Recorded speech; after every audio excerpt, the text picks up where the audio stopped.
കേരളത്തിന്റെ അതിർത്തി മുതൽ തിരുവനന്തപുരം വരെ NH-ന്റെ റോഡ് നിർമ്മാണവുമായി ബന്ധപ്പെട്ടുകൊണ്ട് കേരള ഗവൺമെന്റും മറ്റൊരു ഭാഗത്ത് കേന്ദ്രവും ഞങ്ങളുടെ പദ്ധതികൾ എന്ന അഭിമാനത്തോടു കൂടി പറഞ്ഞുകൊണ്ടിരിക്കുകയാണ്. ഈ അടുത്ത കഴിഞ്ഞ ഒരാഴ്ച മുമ്പ് അതിനുശേഷവും കേരളം ശ്രദ്ധിച്ച ഏറ്റവും വലിയൊരു സമരം എൻ്റെ നാട്ടിൽ നടന്നുകൊണ്ടിരിക്കുകയാണ്. മഞ്ചേശ്വരം മണ്ഡലത്തിന്റെ കുമ്പള ആരിക്കാടിയിൽ national highway authority of India താൽക്കാലികമായി ഒരു ടോള് നിർമ്മാണവും ജനങ്ങളിൽ നിന്ന് അന്യായമായി ടോള് പിരിക്കുന്നതിനെതിരെയാണ് സമരം നടക്കുന്നത്. ആ സമരത്തിന്റെ ഒരു പ്രത്യേകത LDF-ഉം UDF-ഉം BJP ഒഴികെ ഞങ്ങളെല്ലാവരും ഒറ്റക്കെട്ടായി MLA ചെയർമാനായ ആക്ഷൻ കമ്മിറ്റിയാണ് സമരം നടത്തുന്നത്. ഈ ടോള് പിരിക്കുമെന്ന് അറിഞ്ഞ സമയം മുതൽ മുട്ടാത്ത വാതിലുകളില്ല.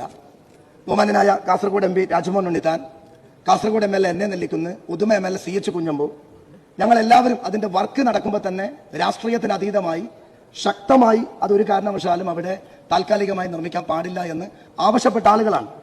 ടോൾ സമരം എന്ന് പറയുമ്പോൾ എല്ലാവരും വിചാരിക്കുന്ന ഒരു കാര്യം, ഇത് 60 കിലോമീറ്ററിന് ശേഷം വരുന്ന ഒരു നല്ല റോഡ് നിർമ്മിക്കുമ്പോൾ കാസർകോട്ടെ മഞ്ചേശ്വരക്കാർ എതിർക്കുന്നു എന്നുള്ളതാണ് ഇതിനെക്കുറിച്ച് അറിയാത്ത ആളുകൾ ചിന്തിക്കുന്നത്. ഇവിടെ അറിയേണ്ട ഒരു കാര്യം, ആ റോഡ് നിർമ്മിക്കുമ്പോൾ എൻ്റെ നാട്ടിലൊക്കെ 100 വർഷം പഴക്കമുള്ള മുസ്ലിമുകളുടെ മസ്ജിദും ഹൈന്ദവ വിശ്വാസികളുടെ ക്ഷേത്രവും ചർച്ചൊക്കെ ഞങ്ങൾ ഇടപെട്ട് ക്ലിയർ ആക്കി കൊടുത്ത ആളുകളാണ്. 300 വർഷത്തെയൊക്കെ തഴക്കവും പഴക്കമുള്ള മരങ്ങൾ വെട്ടിമാറ്റുമ്പോൾ സങ്കടത്തോടു കൂടി സഹകരിച്ച ആളുകളാണ്. എല്ലാ രീതിയിലും സഹകരിച്ചതിന് ശേഷം അതിന്റെ ഓരോ യോഗങ്ങളിലും കൃത്യമായി പറഞ്ഞിരുന്നു 60 കിലോമീറ്ററിൽ ഒരു ടോൾ ബൂത്ത്.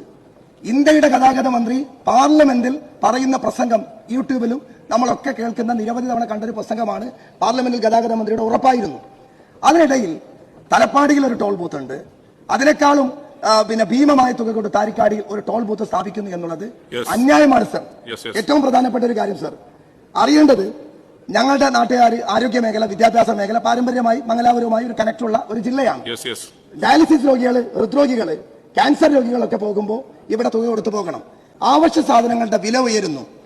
ഞങ്ങൾ ശക്തമായ സമരത്തിലേക്ക് പോയി. ഇർഷാദ് എന്ന് പറയുന്ന ഞങ്ങളുടെ സമരസമിതിയിലെ ഒരു ചെറുപ്പക്കാരൻ ഇപ്പോഴും റിമാൻഡിലാണ്. ഞാൻ ബഹുമാന്യ മന്ത്രിയോട് ആവശ്യപ്പെടുന്നത്, BJP-ക്കാരാണ് സർ. BJP-ക്കാര് മഞ്ചേശ്വരത്ത് ജനങ്ങൾ ചോദിക്കുന്നത്, മഞ്ചേശ്വരത്തെ ദ്രോഹിക്കാൻ BJP-ക്കാരുടെ ഒരു ഗിഫ്റ്റാണോ അന്യായമായ ടോൾ ബൂത്ത് എന്ന് ഇപ്പോഴും എന്റെ നാട്ടുകാർ ചോദിച്ചുകൊണ്ടിരിക്കുകയാണ്. ബഹുമാന്യ മന്ത്രി എന്തായാലും ഇടപെടണം. കേരളത്തിലുള്ള മറ്റുള്ള സ്ഥലങ്ങളിലും വെട്ടിച്ചിറ അടക്കം പന്തിരാങ്കാവ് അടക്കം സമരങ്ങൾ അങ്ങ് കാണുന്നുണ്ട്.